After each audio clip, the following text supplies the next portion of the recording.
إنه ليأتي يوم القيامة بقرونها وأشعارها وأزلافها، وإن الدم ليقع من الله بمكان قبل أن يقع من الأرض فتيبوا بها نفسا.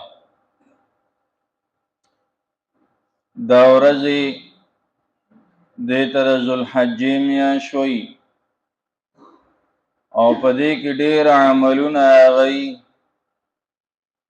چې هغه فضیلت والا دي او ثواب والا دي او د هغې اهتمام هغه پکار دی.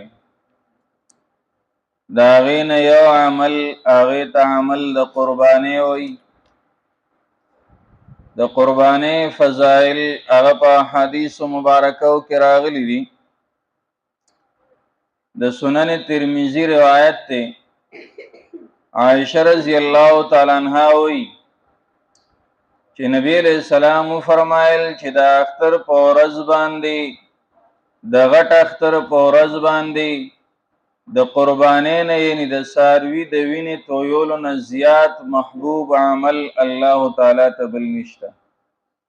د ټولو نه زیات محبوب عمل په دغه ورځ باندې دا دی چې د څاروي وینه توی کې د الله تعالی د رضا دپاره او د هغه د نوم دپاره او د هغه په نوم باندې نوم به هم پرې د هغه اخلي.